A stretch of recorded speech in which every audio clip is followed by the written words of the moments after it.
Footprints Without Feet by H.G. Wells. About the author. Herbert George Wells was born on 21st September 1866 in Bromley, United Kingdom. He was an English writer. He was prolific in many genres, writing dozens of novels, short stories, and works of social commentary, satire, biography, and autobiography, and even including 2 books on recreational war games. He is now best remembered for his science fiction. He died on 13 August 1946 in London. This story is about a scientist who discovers how to make himself invisible. As he was afraid of being discovered in London, where he had committed some crimes, he runs away to a remote village. However, he runs out of money and resorts to robbery using his advantage of invisibility. I'll give you a short summary of this lesson. Griffin was a brilliant scientist. He conducted many experiments. One day, he discovered a wonderful drug. It could make him invisible. He took that drug and became invisible. He could see everybody, but nobody could see him. Griffin's landlord did not like him. He tried to get his house vacated. Griffin became angry. He set the house on fire. Then he took the drug. He took off his clothes. He became invisible and went out. It was winter. It was not easy to walk without clothes. Griffin had no money. So he went into a big London store. He stole clothes from there. When he walked with these clothes, it seemed as if a headless man was walking. He took meat, coffee, sweets and wine from the kitchen of the store. Then he slept on a pile of quilts there. The next morning, he did not wake up in time.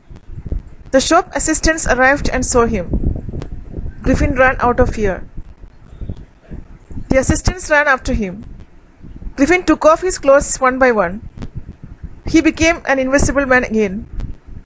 But now he was shivering with cold. He entered the shop of a theatrical company. He wore bandages around his forehead. He also wore dark glasses, a false nose, and whiskers. Griffin robbed some money of the shopkeeper. Then he took a train and reached a village called Iping. At Iping, Griffin booked 2 rooms at an inn. He paid the rent in advance. The name of the landlady was Mrs. Hall. She tolerated the strange behavior of Griffin. Soon Griffin spent the stolen money. He told the landlady that he had no cash. He said that he was expecting a check. The next day, he stole money from the house of a clergyman.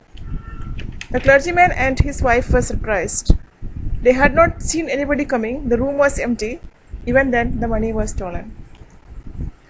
After some time, the landlord and his wife found that Griffin's room was open. They entered the room, but there was nobody. Griffin's clothes and bandages were lying on the floor.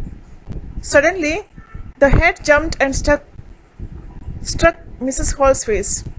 Then the chair jumped and charged at her. The couple was afraid. They thought that there were ghosts in the room.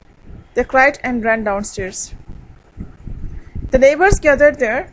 They thought that Griffin was responsible for all that. A policeman was called. Before that, Griffin and Mrs. Hall had a quarrel. Griffin became angry. He threw off his bandages, spectacles and false nose. Now he was wearing clothes, but his body was not visible above the neck. The people were horrified when they saw a headless man. Just then the police came. He was also surprised when he saw a headless man. He tried to catch Griffin, but Griffin started taking off his clothes. He became invisible. Those who tried to catch him got blows out of the air. Soon Griffin became free. Nobody knew to lay a hand on him. Griffin came out of the inn and started walking on the road. Now he was again a free man. Let us now move on to the chapter. The 2 boys started in surprise at the fresh, muddy imprints of a pair of bare feet. What was a barefooted man doing on the steps of a house in the middle of London? And where was the man? As they gazed, a remarkable sight met their eyes. A fresh footmark appeared from nowhere. Further footprints followed, one after other, descending the steps and progressing down the street. The boys followed, fascinated, until the muddy impressions became fainter and fainter, and at last disappeared altogether.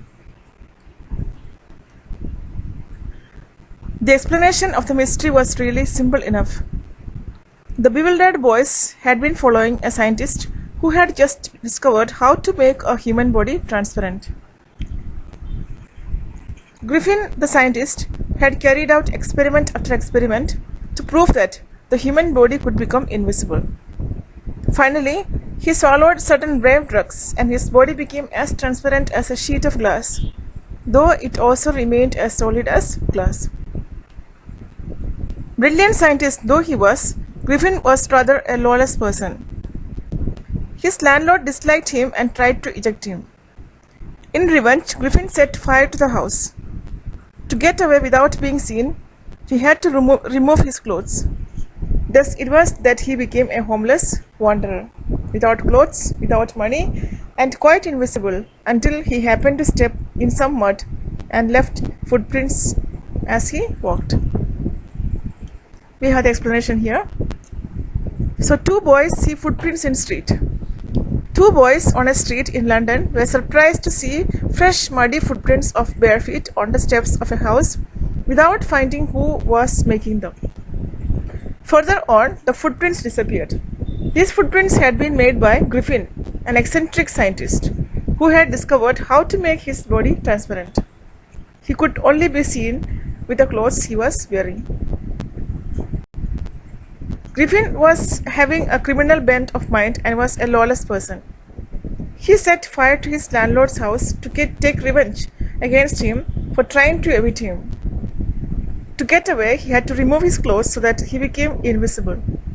He was a homeless wanderer in London without clothes and without money during winter. He escaped easily enough from the boys who followed his footprints in London. But his adventures were no means over. He had chosen a bad time of the year to wander about London streets without clothes. It was midwinter. The air was bitterly cold and he could not do without clothes. Instead of walking about the streets, he decided to slip into a big London store for warmth. Closing time arrived and as soon as the doors were shut, Griffin was able to give himself the pleasure of clothing and feeding himself without regard to expense. He broke open boxes and wrappers and fitted himself out with warm clothes. Soon, with clothes, an overcoat, and a wide-brimmed hat, he became a fully dressed and visible person. In the kitchen of the restaurant, he found cold meat and coffee, and he followed up the meal with sweets and wine taken from the grocery store. Finally, he settled down to sleep on a pile of quills.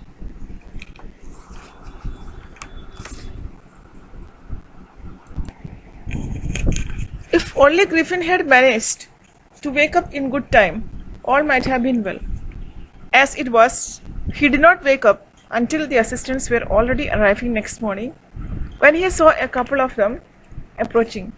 He panicked and began to run. They naturally gave a chase. In the end, he was able to escape only by quickly taking off his newly found clothes.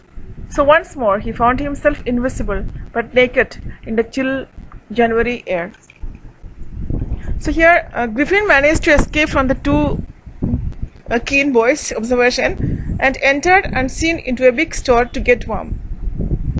After the store was closed at night, Griffin put on some new clothes, consumed meat and coffee from the restaurant in the store, and went to sleep on a pile of quilts.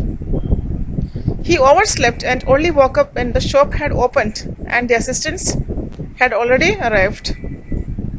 On being seen and chased by them, he again took off his clothes and so that he could not be seen by them. This time, he decided to try the stock of a theatrical company in the hope of finding not only clothes but also something that would hide the empty space above his shoulders. Shivering with cold, he hurried to Drury Lane, the center of the theatre world. He soon found a suitable shop. He made his way, invisible, upstairs and came out a little later, wearing bandages round his forehead, dark glasses, false nose, big bushy side whiskers, and a large hat. To escape without being seen, he carelessly attacked the shopkeeper from behind, after which he robbed him of all the money he could find. So this para says that when Griffin entered a theatrical company which gave items used in plays, he wore bandages to outline his face, dark glasses, a false nose, and a bushy side whiskers. He robbed the shopkeeper of his money and escaped to a village away from London to avoid being caught.